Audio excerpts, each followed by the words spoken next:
Génesis capítulo 35, versículos del 1 al 7. Dice así la palabra de nuestro Señor en Génesis capítulo 35. Dice así: dijo Dios a Jacob: levántate y sube a Betel y quédate allí, y haz allí un altar al Dios que te apareció cuando huías de tu hermano Esaú. Entonces Jacob dijo a su familia y a todos los que con él estaban: quitad los dioses, los ídolos ajenos que hay entre vosotros, y limpiaos y mudad vuestros vestidos. Verso 3. Levantémonos y subamos a Betel, y haré allí un altar al Dios que me respondió en el día de mi angustia y ha estado conmigo en el camino que he andado. Verso 4. Así dieron a Jacob todos los dioses ajenos que había en poder de ellos, y los zarcillos que estaban en sus orejas, y Jacob los escondió debajo de una encina que estaba junto al Siquén. Y salieron, y el terror de Dios estuvo sobre las ciudades que habían a sus alrededores, y no persiguieron a los hijos de Jacob. Y llegó Jacob a Luz, que está en tierra de Canaán, esta es Betel, él y todo el pueblo y que con él estaban. Y vamos a leer todo fuerte el verso 7, 2, 3. Y edificó allí un altar y llamó al lugar el Betel, porque allí le había aparecido Dios cuando huía de su hermano. Hermanos, todos creo que coincidimos con esta declaración. Si tenemos familias firmes y saludables, tenemos iglesias y naciones saludables. Iglesias y naciones saludables. También debe recordar las palabras del profeta Habacuc cuando dijo en el capítulo 3, versículo 2: oh Jehová, aviva tu obra en medio de los tiempos. En medio de los tiempos, hazla resplandecer. Hermanos, aquí se ve una de las grandes necesidades del ser humano. Un fresco, un nuevo avivamiento en sus corazones.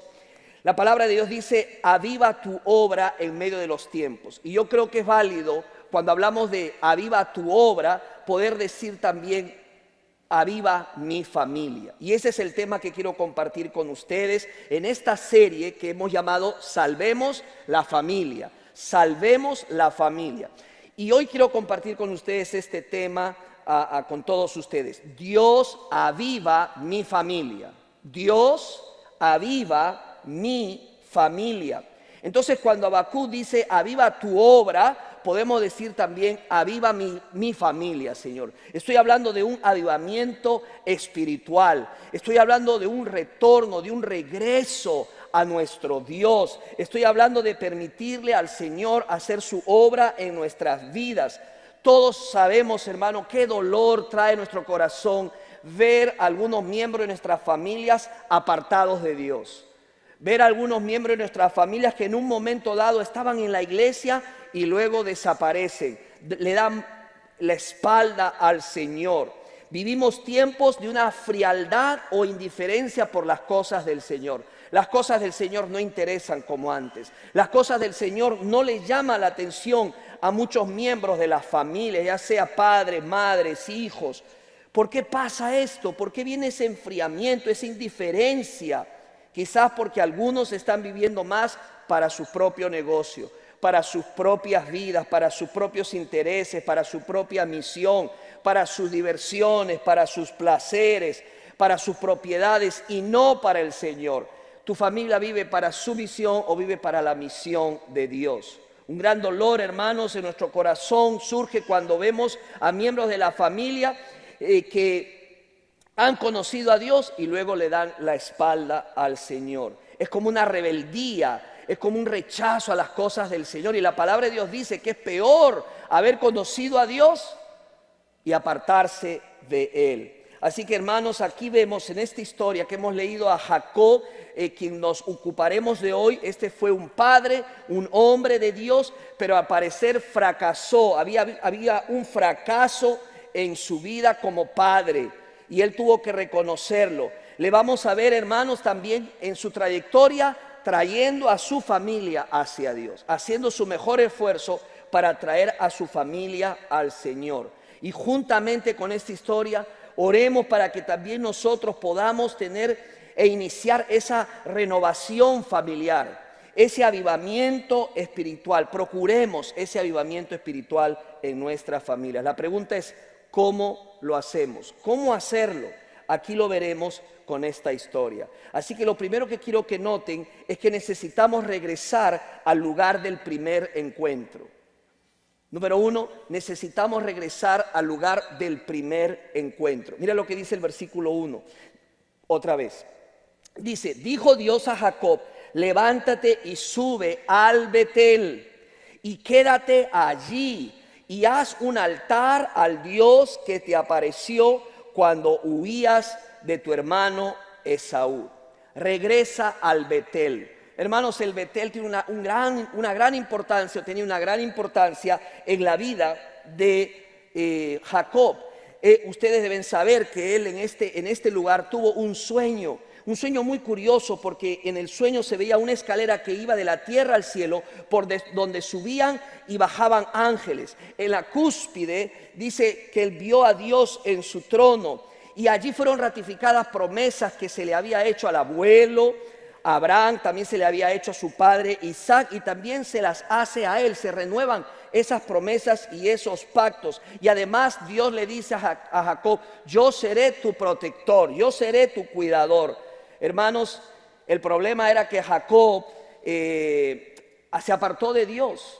Él despertó aterrorizado y le puso Betel en ese lugar, o casa de Dios y puerta del cielo. En aquella mañana hizo promesas de consagración, pero después de más de 20 años, Dios se le aparece y le dice, levántate y sube, regresa al Betel. ¿Por qué este llamado?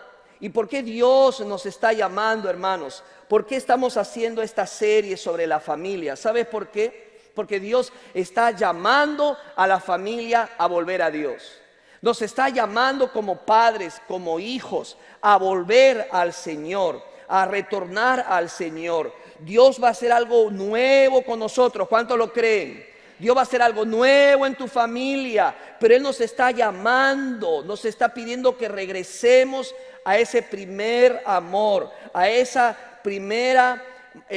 primer encuentro con nuestro Dios. Dios desea que regresemos a su comunión. Y ¿sabes lo interesante, hermano? Cada padre, escuchas padres, cada padre debe tener su propio Betel, porque allí se adora a Dios. Cada uno de nosotros necesitamos tener nuestro propio Betel, nuestro propio altar. Y eso se levanta en la propia familia que Dios nos ha dado a nosotros. La invitación de Dios es que allí se haga un altar de adoración a Dios. Dios le dijo a Jacob, ven, regresa con tu familia y adórame, levanta un altar. Déjeme decirle algo. ¿Saben cuáles eran los púlpitos en el Antiguo Testamento? ¿Usted sabía que habían púlpitos en el Antiguo Testamento? ¿Sabe cuáles eran los púlpitos del Antiguo Testamento? Los altares. Los altares. ¿Y sabes quiénes se levantaban? ¿Quién levantaba ese altar, ese púlpito? El padre de familia. ¿Y sabes qué hacía ese padre? Adoraba a Dios, adoraba al Señor. Los primeros bendecidos era la familia. Los primeros que eran bendecidos era el hogar. Muchas personas piensan que el hogar hay que dejarlo para lo último. Tu hogar es tu primer ministerio. Si tú no cuidas tu hogar, dice la Biblia, ¿cómo vas a cuidar la iglesia? ¿Cómo vas a cuidar a los demás? Tú tienes que ver tu casa, tu hogar, y tienes que levantar un altar. Tienes que levantar un altar de adoración a Dios. Tus hijos deben reconocerte a ti como un adorador que adora al Señor en su casa. Que tu casa sea un altar del Señor. Allí Jacob dice, levanta el altar, que son los púlpitos del Antiguo Testamento, donde se predicaba y se adoraba. ¿Y quiénes eran los pastores, los sacerdotes? Los padres. Eso hacían los padres. Levantaban un altar y adoraban al Señor. Cada uno de nosotros tenemos un lugar, un rincón donde hemos encontrado a Dios. Levántalo nuevamente. Puede ser alguna área de tu casa o simplemente la sala o no sé cuál lugar. Pero acuérdate cuando te reunías con toda tu familia y adoraban a Dios juntos, exaltaban a Dios juntos, leían la palabra. Volvamos a ese primer amor. Note que debemos observar cómo estamos realmente conduciendo a nuestra familia. Cuando Jacob oyó otra vez la voz de Dios, hermanos, estaba pasando por una tremenda crisis. Él estaba pasando por una gran crisis familiar y eso se estaba evidenciando por el comportamiento de los hijos. Cuando hay una crisis familiar, hermanos, ¿sabe por dónde se ve? Por los hijos. Cuando hay una crisis espiritual en tu hogar, se nota por los hijos, se nota por la conducta de los hijos. En el caso de Jacob, había una gran crisis espiritual en su familia. No sé cuántos de ustedes se acuerdan la historia de Jacob. Jacob tuvo la desdicha de que su única hija, Dina, fue violada por un príncipe en aquella tierra. Jacob estaba devastado por lo que había pasado, pero lo peor de todo vino después. Ya esto era terrible, pero luego los hermanos Simón y Leví estaban tan enojados con esta situación que cobraron venganza y aprovecharon la circuncisión del pueblo para atacarlos y matarlos. Eso despertó un gran odio en los vecinos de alrededor. Génesis capítulo 34 lo dice. Y Jacob se perturbó mucho más por lo que estaba pasando. Pero toda esta crisis, ¿sabes qué denotaba? Una cosa muy sencilla. Jacob no había establecido un patrón espiritual en su familia. En otras palabras, sus hijos hacían lo que querían, porque Jacob no había establecido normas morales, éticas, espirituales. Sus hijos vivían como inconversos, se hacían cosas como inconversos. Todo por un padre que no puso las bases a tiempo y después se lamentó de la conducta de sus hijos. Eso que revelaba una gran falta de temor de Dios. Una gran falta de temor de Dios en la familia de Jacob. Hermanos, ¿sabía que los hijos son un fiel reflejo de lo que existe en el hogar? Se ha dicho y lo he repetido, solamente puede haber algo que humille a un matrimonio, la conducta de los hijos. Eso es lo único que puede humillar a un matrimonio orgulloso. Pregúntale a tus hijos, ¿qué concepto tienen de Dios? ¿Qué concepto tienen de la palabra de Dios? Pregúntales a ellos, anímate a hacerles ese examen de sus vidas. ¿Qué te responderían ellos? Piensa en ese hijo que tienes, piensa en esa hija que tienes. ¿Qué te responderían si le preguntarías acerca de quién es Dios para ellos? ¿Dónde está Dios en su vida? ¿Qué importante es Dios en su vida? Algunos quizás se sorprenderían de las respuestas que le dirían sus hijos. ¿Sabes por qué? Muy simple, porque como padres hemos descuidado el altar, hemos descuidado la casa, hemos descuidado la familia y ahora podemos estar cosechando los resultados. Hermanos, es muy simple. Regresemos al primer lugar, regresemos al primer amor y junto con nosotros hagamos que nuestras familias regresen. Si queremos lograr un avivamiento espiritual, tenemos que regresar al primer amor. ¿Cuántos dicen amén? Tienes que regresar al primer amor. Eso lo dice el versículo 1. Ahora, nota lo que dice el versículo 2. Note que necesitamos quitar los ídolos antes de emprender el viaje. Necesitamos retirar o quitar los ídolos antes de emprender el viaje. Mira lo que dice el versículo 2 en la primera parte. Y Jacob dijo a los de su casa y a todos los que estaban con él. ¿Qué dijo? Quiten los dioses extranjeros que hay entre ustedes. Hermano, me impresiona mucho este nuevo Jacob, la verdad. No es el Jacob tímido, no es el Jacob temeroso, no es el Jacob ambivalente, no es el Jacob de antes. No, acá encontramos un Jacob más decidido, más decidido. Antes, la Biblia nos muestra que Jacob fue un padre de carácter débil y descuidado. Débil porque no tenía carácter y descuidado. ¿No se parece eso hoy en día a muchos padres débiles y descuidados? Que descuidan su familia y lo más importante, descuidan la vida espiritual de su familia. Hermanos, la familia de Jacob es una radiografía de lo que sucede en un hogar cristiano. Ahora, estaba leyendo, encontré en las redes sociales una ilustración, me llamó la atención, nunca lo había leído antes y yo dije, gracias, voy a usarlo en la prédica de hoy porque la verdad tiene mucho de cierto. ¿Y cuál es esa ilustración? Bueno, hay papás huevos y papás aguacates. ¿En serio?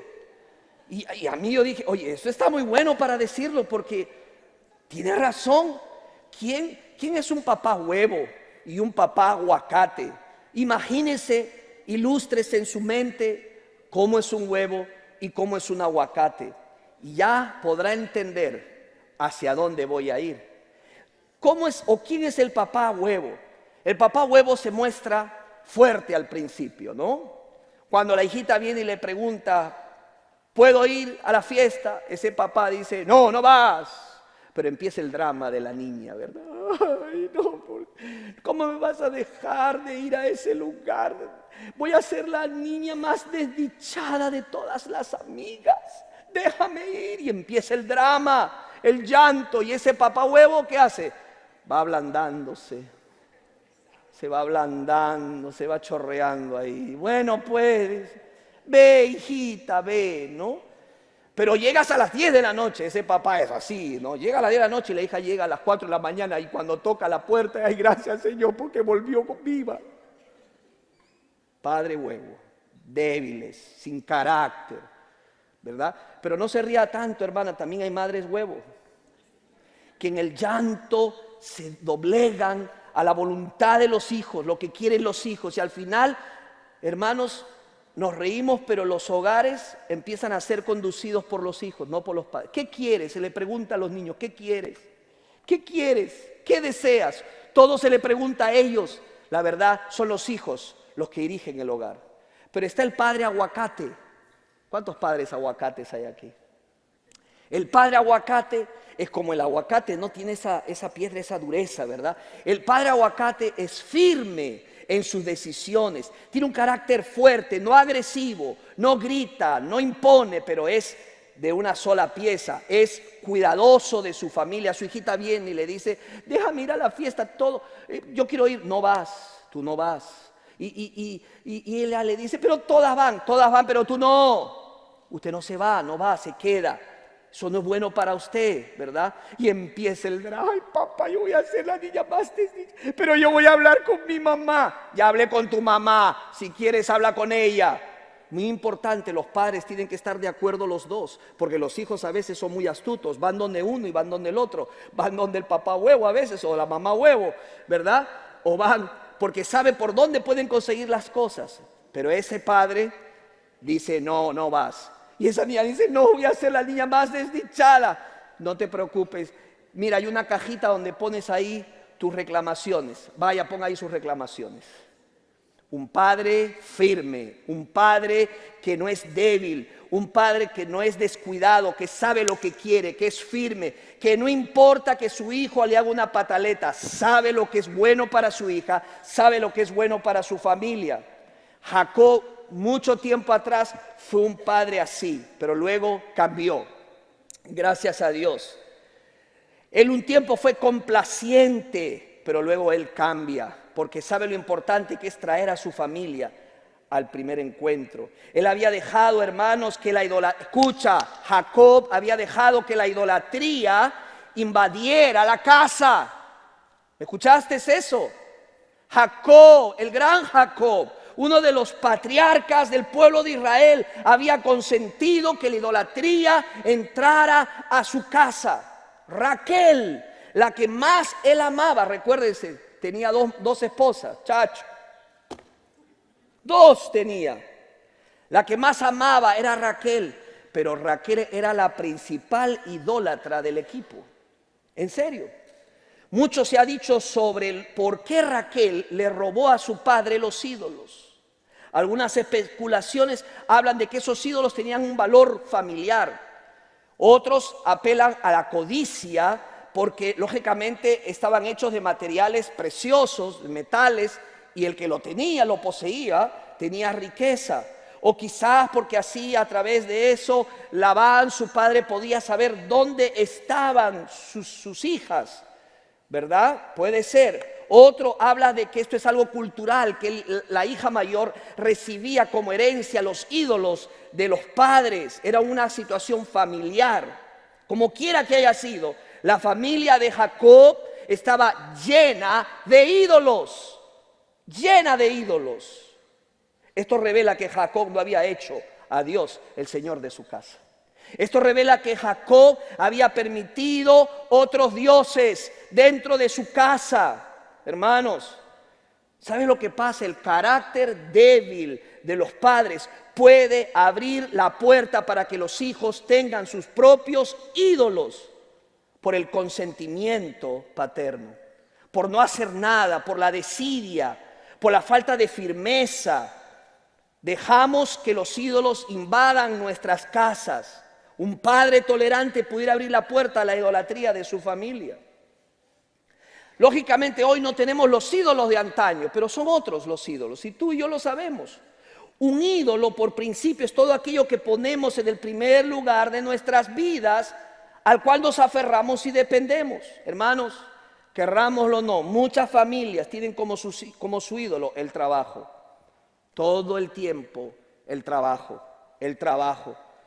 No hay descanso, se trabaja de lunes a domingo, no hay tiempo para la familia, el trabajo es el ídolo. La diversión es el ídolo, esa familia, la diversión es su ídolo. O el área física es el ídolo, o el materialismo, o la moda es el ídolo. Todo el tiempo se está hablando de la moda, ¿verdad? O las posesiones. Es todo aquello que nos está robando esa comunión con Dios. Hermano, muchas de estas cosas de estas cosas que he enumerado no es malo. Alguna de estas no es mala, como el trabajo, como la diversión. El problema radica cuando estas cosas te poseen a ti y te roban el primer lugar que solo le pertenece a Dios. ¿Qué ídolos hemos permitido que entren a nuestros hogares, que nos han robado la comunión con Dios? El problema mayor de Jacob quizás no había hecho lo posible para traer el corazón de sus hijos a Dios. Hermanos, este es un problema real en la familia cristiana de hoy en día. ¿Sabe cuál es? La falta de evangelización. No nos estamos preocupando de evangelizar a nuestras familias. Escucha lo que te voy a decir. Usted no puede colaborar, participar, involucrarse en el avivamiento espiritual de su familia si es que antes su familia no ha nacido de nuevo. Así es, porque lo que se aviva tiene vida, aunque esté casi moribundo, hay vida. Pero un hijo que no ha nacido de nuevo no se le puede avivar porque está muerto espiritualmente. Y lo peor de todo es que usted como papá y como mamá no se está preocupando por su vida espiritual. Mira, nadie quiere lo peor, hermano, pero cualquier cosa puede pasar con un hijo. La pregunta que yo te tengo a ti es, ¿a dónde se va esa criatura? ¿Dónde va a pasar la eternidad tu hijo? ¿En el cielo o en el infierno? Sabemos que nosotros no podemos llevarnos nada de este mundo. Hermano, usted no se va a llevar el carro que acaba de comprar. Hello, de repente hay alguien que se compró un carro ahora. No se lo va a poder llevar. No se va a poder llevar el terreno que con tanto sudor y por años ha hecho para que se compre ese terreno. No se lo va a llevar. No se va a llevar nada de ropa. A lo mucho le van a poner un saquito o una blusita. Y esto es nada. Como un predicador siempre dice, yo hasta ahora no he visto una carroza con un féretro, con un cajón y atrás de ella amarrada todas las cosas que esa persona tiene. ¡Nada! Lo único que nos podemos llevar es nuestros hijos al cielo. Amén. Pero eso no va a pasar si es que usted no tiene intencionalidad y se preocupa. Escúcheme, su primera preocupación debe ser las almas de sus hijos. Más que ropa, vestido, comida. A manera de testimonio le puedo decir, a mis 2 hijas las llevé a los pies de Cristo a los 3 años de edad. Hay personas que me dicen, pastor, ¿cuál es la edad que dice la Biblia para evangelizar a un hijo? No existe, no hay una edad. Pero sí le puedo dar un dato. Apenas ellos tengan conciencia del bien y del mal, usted le puede presentar el evangelio. Usted le puede presentar el plan de salvación a esa criatura. No espere más. Porque esperar es un error. Carlos Marx, uno de los grandes, diríamos, expositores y defensores del comunismo, ¿qué dijo? Dame un niño hasta los 5 años y será comunista toda su vida. ¿Por qué cree que países como el mío, las guerrillas todavía están activas y vivas? Porque esos guerrilleros y esos terroristas que ahora son jóvenes o adultos, fueron niños que les inculcaron esa ideología de muerte. Y nada ni nadie se la puede quitar. Padre, yo quiero llamar tu atención.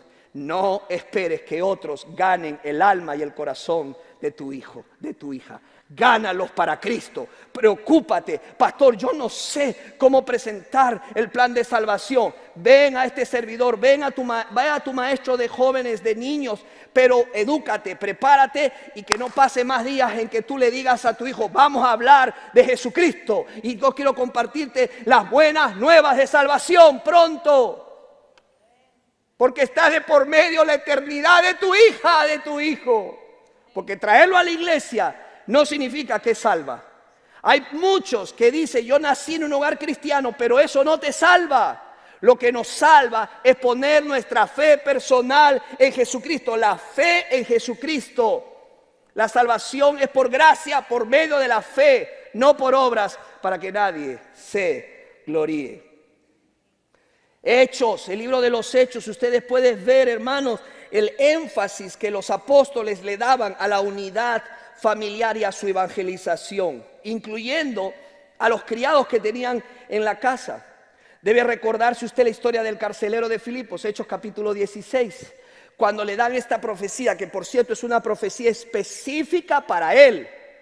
Tú y tu casa serán salvos. La preocupación de la familia como un todo, como una unidad. Hermanos, aunque no es una promesa para todo creyente, lo que sí es verdad es que cuando un miembro de la familia acepta a Cristo como Señor y Salvador personal, la luz de Cristo entra a ese hogar y va esparciéndose a todos los miembros de la familia. La fe siempre es personal, pero también entra por medio de uno. ¿Qué dice Proverbios capítulo 11, versículos 29 y 30? Va a aparecer en la pantalla. Dice, el que turba su casa heredará viento, el fruto del justo es árbol de vida, y el que gana almas es sabio. Amén. Sé un padre sabio, sé una madre sabia. Y si tú, varón, eres creyente y eres el padre, tú sé el primero responsable en sentarte con tu hijita, con tu hijito y decirle, quiero hablarte algo importante, quiero presentarte el plan de salvación de tu alma. Ay, pero pastor, está muy chico. Siempre me dicen eso los padres. Está muy chico, él no entiende. Hermano, la salvación no es por entender, la salvación es por fe. Yo no entiendo la grandeza de la salvación y del amor de Dios. Todavía uno dice, wow, no entiendo la profundidad del amor de Dios. Si un niño puede saber y tener conciencia cuando hace mal, ¿cómo no puede entender que Jesucristo vino a morir en la cruz del Calvario por él? Y derramar su sangre en la cruz del Calvario. Y morir y al tercer día resucitar. ¿Cómo no va a entender que tiene que pedir perdón por lo malo que ha hecho, por sus pecados, y recibir a Jesucristo como Señor, Salvador y Rey de su vida? Es simple, hermanos. Nosotros lo hacemos complicado, pero el Evangelio es profundo, es simple. Usted está llamado a ganar a sus hijos para Jesucristo. Usted está llamado, hermanos. ¿Por qué? Porque cuando hay cuando verdaderamente tenemos amor por nuestras familias, lo primero que nos va a ocupar es la salvación de sus vidas.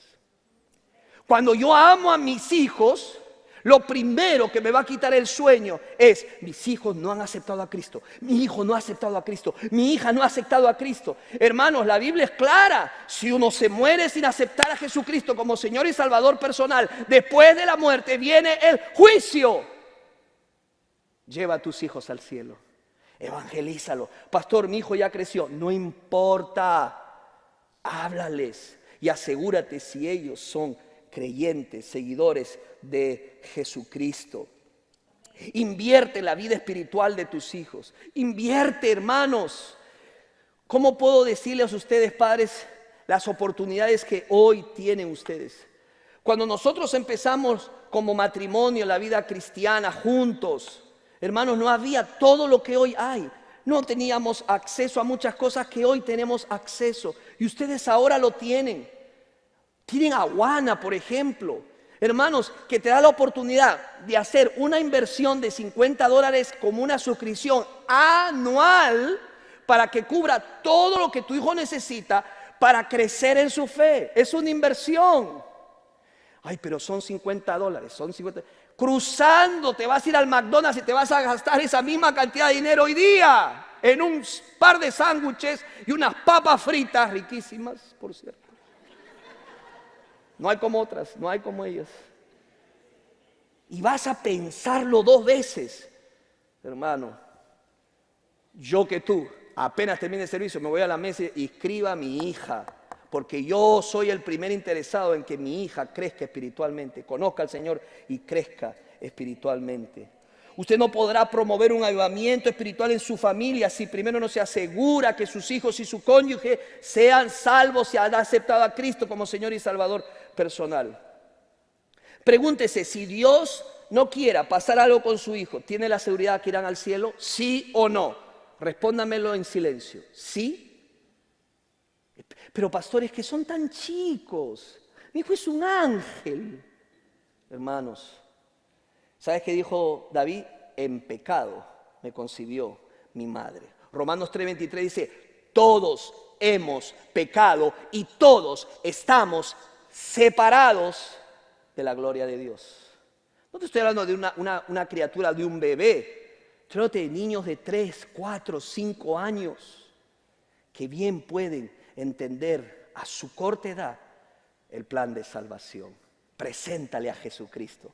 Que tu hijo, tu hija vea a Cristo como su héroe, como lo más importante de su vida. Pero no va a pasar eso si para ti Jesús no es lo más importante de tu vida. ¿Cuántos dicen amén? Hermanos, vemos a un Jacob que ahora está determinado. La importancia de la determinación. Él se dispuso a despojar a su familia de la idolatría. Se dio cuenta que ya era hora que su familia adorara a un solo Dios y tomó medidas correctivas. Hermanos, ¿se ha dado cuenta que el camino de un avivamiento en la familia comienza con la cabeza del hogar? ¿Se ha dado cuenta? Escuche, ¿cómo impacta la influencia de un hombre en su casa? Es que yo no podría explicarte cómo es el impacto de un hombre entregado, consagrado, que viene a la iglesia, que sirve en la iglesia y sus hijos lo ven. Cómo impacta esa familia. Pero además, cómo impacta esa familia cuando el padre, en vez de estar hoy aquí, está en otro lado, está en la cancha de fútbol, está en otro lado haciendo deporte, por ejemplo, mientras que la familia solo está aquí. Ahora, quiero decirte algo, madre, esposa. Eso no justifica que usted no haga nada. Porque si mi casa se está incendiando, alguien tiene que ser el héroe de esa casa. Alguien tiene que salir a buscar ayuda. Y usted, madre, esposa cristiana, quizás le va a tocar a usted liderar por un tiempo su casa espiritualmente, hasta que ese hombre cambie su vida, cambie sus caminos. Y por eso creemos en el poder de la oración. Jacob dijo, quitad los dioses ajenos que hay entre vosotros. ¿Sabes por qué? Porque hay un solo Dios para la familia. ¿Cuántos dicen amén? No hay 2 dioses, no hay 3 dioses, hay un solo Dios. Y eso es lo que tú tienes que procurar en tu casa. Y ese Dios no es un terreno, no es una casa, no es el dinero, no son las posesiones materiales, no es el fútbol, no es el deporte, no son los placeres de este mundo, es Dios, nuestro Dios. Josué dijo, yo y mi casa serviremos a Jehová. Aleluya, gloria a Dios. Esa fue la decisión de este padre, determinante. Así dijo Josué. Pero también note que necesitamos cambiar a la familia con nuevas ropas. Mire lo que dice el versículo nuevamente en Génesis capítulo 2, la última parte del verso 3. Dice, purifíquense y cámbiense los vestidos. Levantémonos y subamos al Betel y allí haré un altar a Dios, quien me respondió en el día de mi angustia y que ha estado conmigo en el camino por donde he andado. Hermanos, cuando venimos a Dios, Él nos da un nuevo vestido, una nueva ropa. Lo primero que Él hizo fue ponernos una ropa nueva. Nosotros hemos sido vestidos con la justicia de Jesucristo. ¿Se acuerdan el hijo pródigo? ¿Se acuerdan cómo vino Él? Él vino, hermanos, andrajoso, con sus vestidos todavía oliendo a pecado. ¿Y qué hizo el padre? Le puso nuevo vestido. Y eso es lo que el Señor hace con nosotros. Nos viste de nuevo. ¿Cuántos dicen amén? Nos viste con sus vestidos de justicia, no las nuestras, sino los vestidos de justicia, el vestido de justicia de la piedad de Jesucristo. Pero eso no significa que yo me voy a descuidar. Tengo que mantener limpia esa casa, limpia de ídolos, porque así como recibimos un nuevo vestido, ese vestido se puede manchar. ¿Y qué mancha un vestido?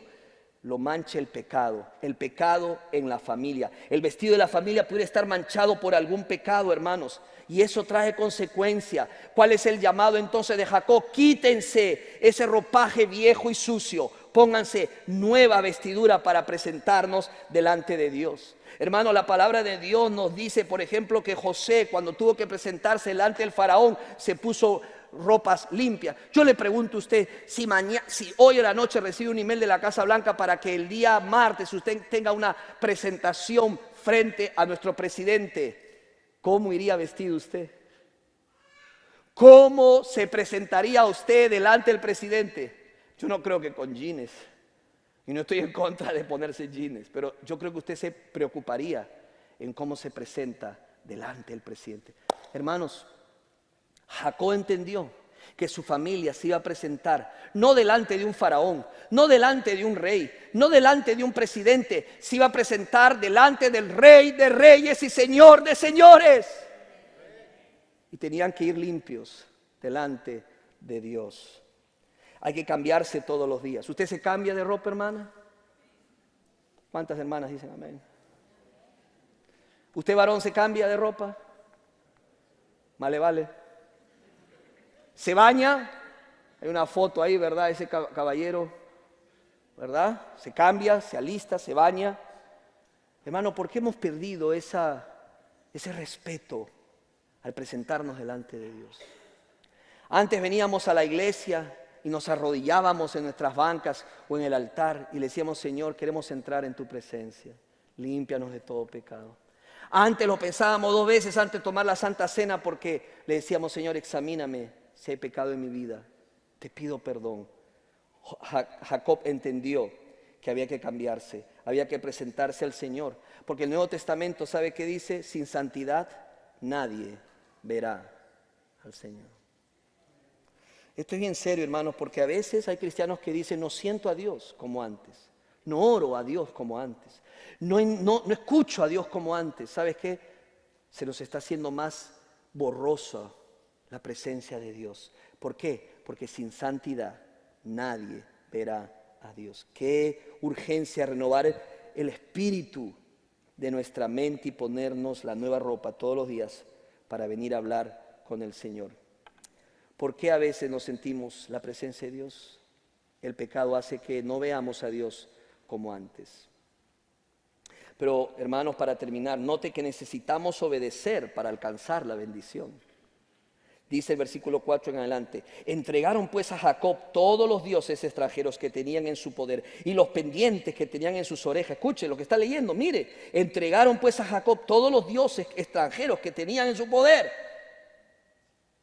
y los pendientes que tenían en sus orejas. Y Jacob los escondió debajo de la encina que estaba junto a Siquén. Al continuar el viaje hubo gran terror en las ciudades alrededor de ellos y no persiguieron a los hijos de Jacob. Llegó Jacob a Luz, es decir, Betel, que está en la tierra de Canaán. Él y todo el pueblo que estaba con él edificó allí ¿qué? Un altar. Levantó el púlpito ese padre y adoró al Señor y llamó al lugar el Betel, porque allí Dios se había manifestado cuando huía. Una vez que Jacob y su familia se santificaron, salieron con pasos de vencedor. Hermano, la palabra de Dios dice que en el camino a Betel nadie los enfrentó. Dice la Nueva Versión Internacional, cuando partieron nadie persiguió a la familia de Jacob por un terror divino que se apoderó de las ciudades vecinas. ¿Sabes qué? Cuando una familia se decide obedecer a Dios, milagros acontecen en esa familia. ¿Te has puesto a pensar por qué siempre fracasan los negocios de tu familia? ¿Te has puesto a pensar por qué siempre estás luchando con la economía? ¿Te has puesto a pensar por qué siempre estás luchando con la conducta de tus hijos? ¿Te has puesto a pensar por qué nunca prospera, nunca avanza, siempre como un paso adelante y 2 para atrás? Porque no hay obediencia, hermanos.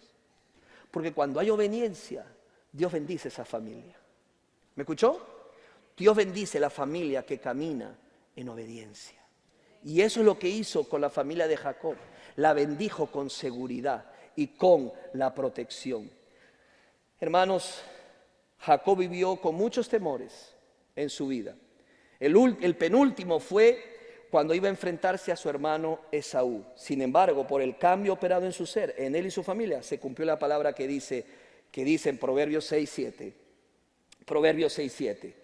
Cuando los caminos del hombre son agradables a Jehová, aún a sus enemigos hace estar en paz con él.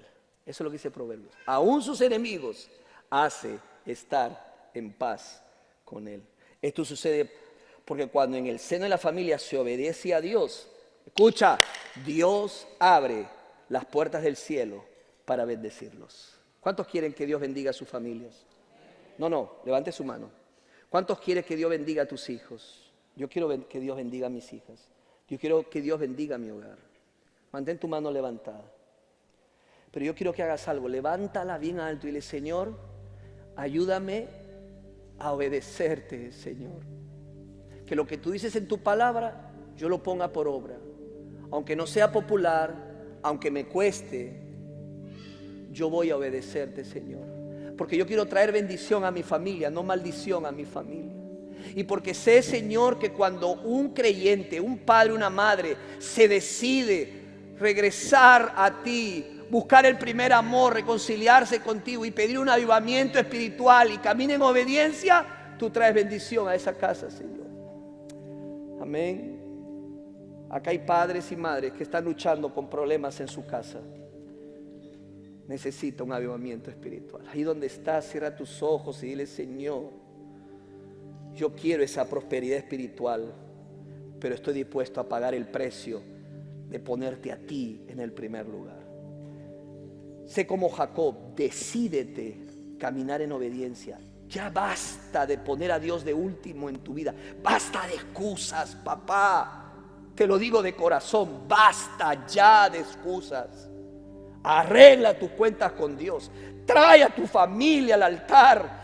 Quita los dioses de esa casa. Quita los ídolos de ese hogar. Y Dios bendecirá tu vida y las generaciones futuras. De por medio está tu familia, varón. ¿Qué esperas? ¿Qué espera usted, hermana? Decídase caminar en obediencia. Nuestras familias están urgidas de un avivamiento espiritual. Convoca a tu familia a abandonar a los ídolos y dile, se acabó. En esta casa solo se servirá a Dios. Esto que acabamos de leer es el primer caso que encontramos en la Biblia, el primer avivamiento de una familia en la Biblia. Y la nota distintiva de este avivamiento tuvo que ver con el altar que erigió para adorar a Dios. Que tu casa sea esa mini iglesia y tu familia sea tu congregación. Tú sé el pastor y sacerdote de tu casa. Busca de corazón el avivamiento espiritual. Y la pregunta que te quiero terminar de hacer es, ¿cuál es el altar que se ha levantado en el hogar? ¿Podemos afirmar que en nuestro hogar hay un solo altar para adorar al Señor o hay otros ídolos? Y tú lo sabes, y yo lo sé. ¿Hay un solo Dios al que adoramos y está en el primer lugar en nuestras vidas y de nuestras familias? ¿O hay otros ídolos que hemos dejado que entren a nuestras casas, trayendo maldición a nuestros hogares? Pero ¿sabes qué? Hoy puedes tomar la determinación y la decisión de que eso va a cambiar hoy. Eso va a cambiar hoy. Porque yo y mi casa, Señor, te serviremos solo a ti. Ese es tu deseo. Ahí donde estás, cierra tus ojos. Vamos a orar. Señor y Padre mío, aquí estamos un grupo de tus hijos, padres, que te reconocen, Señor, que no es fácil, vivimos tiempos muy difíciles, hay mucha distracción para nuestra familia, Señor. Pero Padre, sabemos que, como hemos dicho, tenemos que regresar al primer encuentro, tenemos que regresar al primer amor. a ese lugar donde siempre tuvimos que quedarnos, a esa primera comunión, a esa comunión contigo, Señor. Padre, también reconocemos que hay ídolos que tienen que irse y se irán en el nombre de Jesús, porque queremos emprender el viaje de retorno. Ayúdanos, Señor, a ser padres decididos, cuidadosos, temerosos de Dios. Señor, oramos de corazón que nos ayudes a cambiar a la familia con nuevas ropas limpias que honren y glorifiquen a Dios. Padre, ayúdanos a obedecerte cada día para alcanzar tu bendición.